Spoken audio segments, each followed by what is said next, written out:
Hello there everyone, and we thank you for joining us for the Matt's Weather Weekly Weather News. Today is Wednesday, April 24th, 2013, and we're coming to you on the fourth and final week of Autism Awareness Month, and today we're going to be talking about some of the treatment options that people with autism have. Now we've talked about different other treatments, some alternative treatments that work for some people with autism. We talked about the controversial gluten-free, casin-free, dairy-free diet that I myself do, that I see great results with and have for many years. And in the past, we've also talked about how acupuncture can be very beneficial for people with autism and people in general.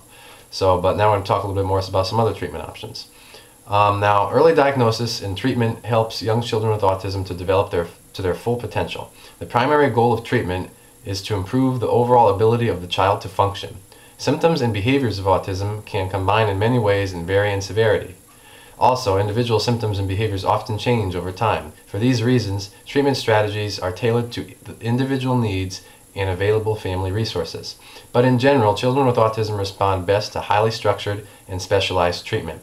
A program that addresses helping parents and improving communication, social, behavioral, adaptive, and learning aspects of a child's life will be most successful.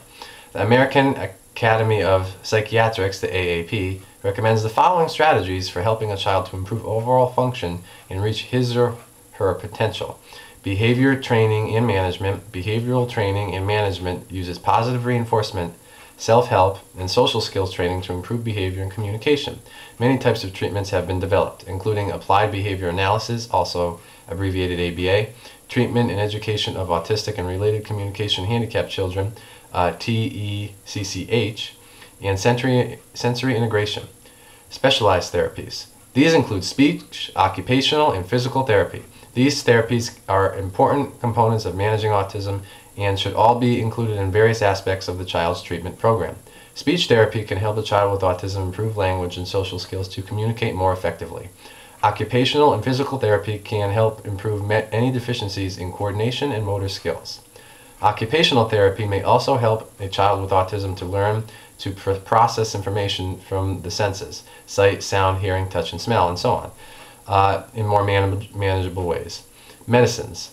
Now, medicines are most commonly used to treat related conditions and problem behaviors, including depression, anxiety, hyperactivity, and obsessive-compulsive behaviors.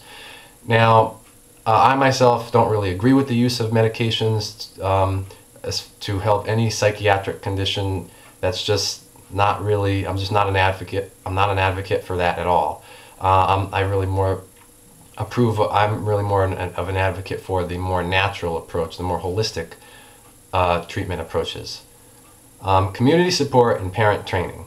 Talk to your doctor or contact an advocacy group for support and training. So those are some, different strategies that can be used to kind of treat people with autism. So that's really just a very general overview. Obviously, like I said in the beginning, every child with autism is very different. There are no two children with autism that are the same. Obviously, really just the same way as there are no two people at all that are the same. So every child that has autism is different. Every person that has autism is different and needs an individual program. Every person with autism's program is going to be different than the next person with autism's program.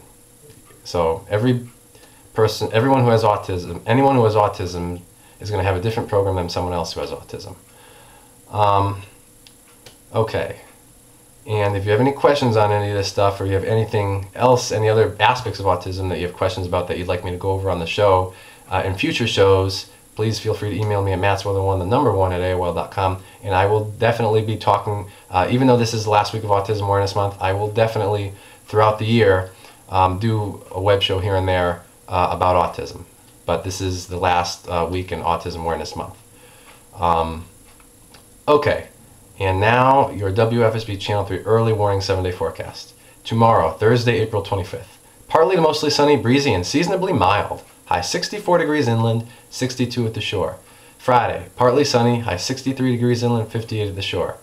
So, past few days have been relatively chilly. It's felt more like February than April, but we're now starting to warm up. Today, it's a really beautiful, nice warm day outside. I encourage you to go outside, maybe take a walk after dinner or something like that after dinner. This evening, it's really a beautiful day out there today, and it will be relatively beautiful day tomorrow as well. So we're kind of getting back to what we would consider normal weather for this time of year. Okay, and then on Saturday, mostly sunny and pleasant after a chilly start. High 68 degrees inland, 60 at the shore. Sunday, partly to mostly sunny and mild. High 72 degrees inland and 62 at the shore. Monday, partly sunny and mild. High 72 degrees inland, 62 at the shore. Tuesday, partly sunny. High 70 degrees inland, 61 at the shore. And next Wednesday, which would be May 1st, partly sunny. High 68 degrees inland, 59 at the shore. So that'll do it really for the Matt's Weather Weekly Weather News this week. We have no guest viewer segment this week. We really haven't had anybody on the guest viewer segment for a very long period of time. So I'm kind of thinking of changing the way that I'm going about advertising the guest viewer segment and thinking about kind of changing the guest viewer segment a little bit. So we'll see what I'm going to decide to do with that in the coming weeks. But so no guest viewer segment this week. If you're interested at all in anything like that, though, you can email me at mattsweather1@AOL.com. Alright, so that'll do it for the Matt's Weather Weekly Weather News this week. We hope you join us next week for the Matt's Weather Weekly Weather News on Wednesday, May 1st. Also, this will be the last week of the blue lights in the room. Like I said on the first week, it's kind of hard to see them. That's why I kind of try to keep it dark in here when I do the show. I've been trying to keep it dark in here when I do the show for Autism Awareness Month, because I do have the blue light bulbs from Home Depot that you could have bought earlier in the month, and at the end of March that some of the proceeds from those light bulbs went to help people with autism. But I went to Autism Speaks specifically. But so this will be the last week of the blue light bulbs. Next week we will be back to our full brightness with the regular light bulbs, and we'll likely have the shades open, as we're just starting to have some beautiful sunshiny warm weather. All right, so we'll see you next week.